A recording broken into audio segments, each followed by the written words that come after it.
Meus parabéns para vocês. Tu, como neurocientista, como é que tu enxerga o suicídio do ponto de vista do cérebro? O que ele tá tentando fazer ali?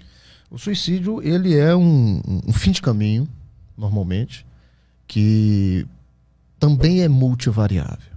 As pessoas acham que todo suicida tinha depressão. Não.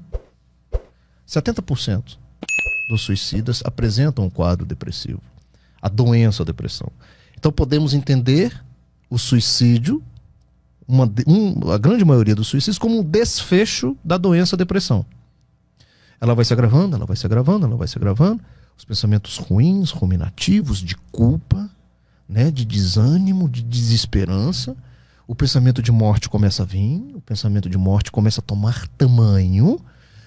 Não vejo mais graça nessa vida. Ai, eu não queria nem mais estar aqui. E aquilo vai tomando forma. E chega um dia que ele vai lá e comete o ato.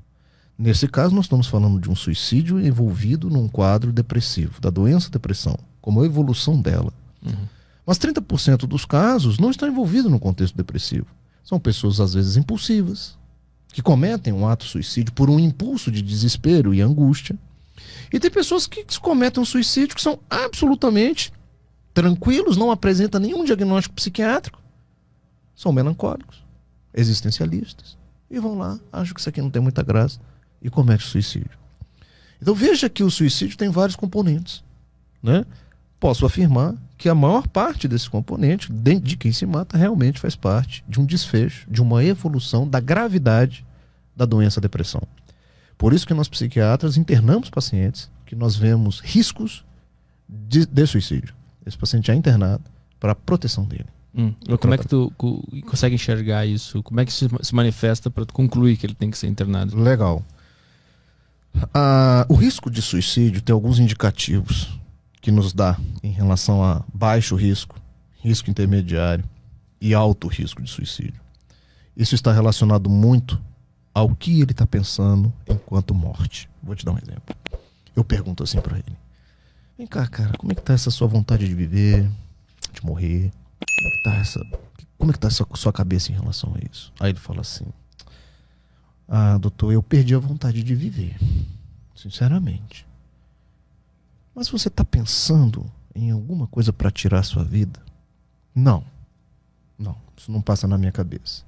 Só a vontade de não estar vivo mesmo. Concorda comigo que isso é uma gravidade, vou botar assim, de 0 a 10, 2, em relação ao suicídio? Porque num primeiro momento ele só está com a vontade de não viver, mas passa longe alguma coisa dele tirar a vida dele. Mas já é alguma coisinha. Mas aí não entra se o cara tá querendo fazer isso, ele te dá essa resposta para tu não desconfiar?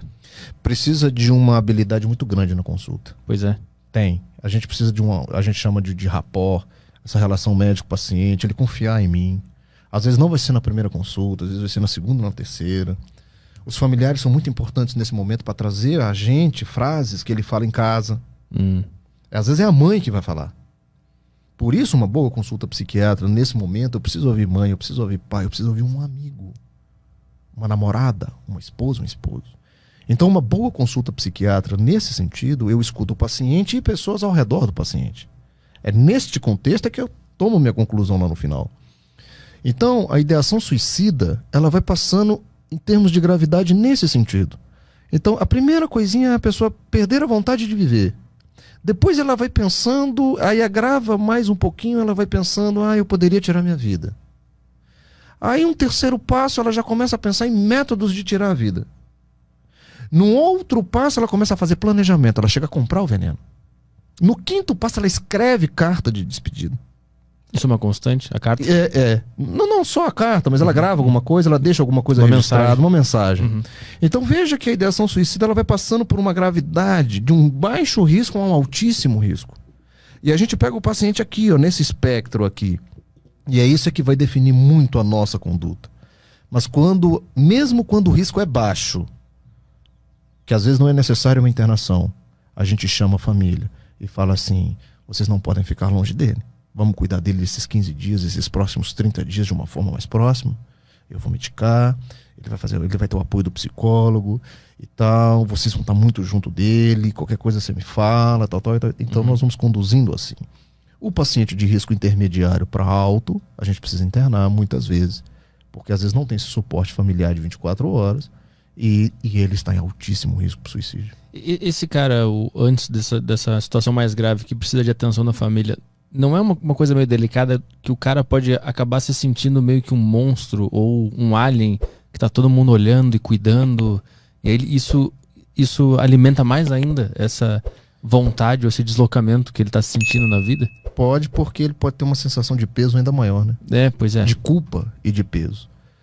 Tá aí talvez a importância do remédio. Uhum. Olha que interessante. Uhum. Então, eu que sou o autor do Anti-Tarja Preta, nesses momentos o remédio tem uma ação fantástica. Porque ele consegue tirar esse paciente desse breu e trazer ele para um estado de uma luz melhor.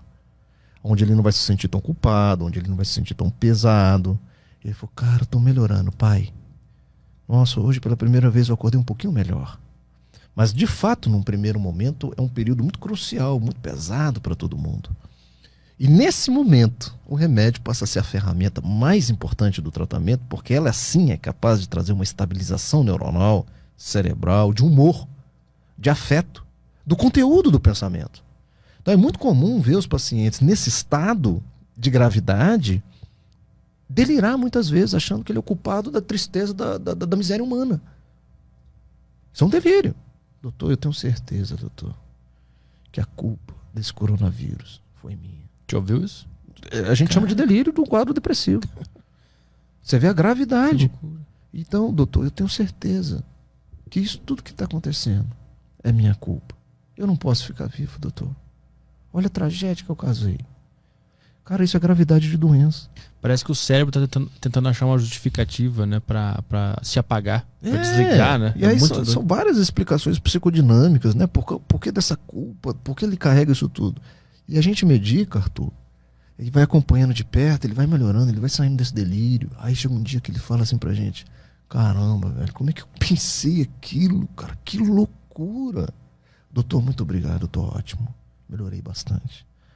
E ali a gente fez uma intervenção, salvou a vida de uma pessoa.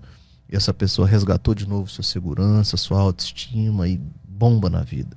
E muitas vezes eu encontro essas pessoas em Brasília, nos restaurantes, nos shoppings, às vezes eu nem lembro mais da fisionomia delas, elas batem no meu ombro e falam, cara, você salvou a minha vida ali, às vezes numa palavra, numa frase, numa coisa que você fez.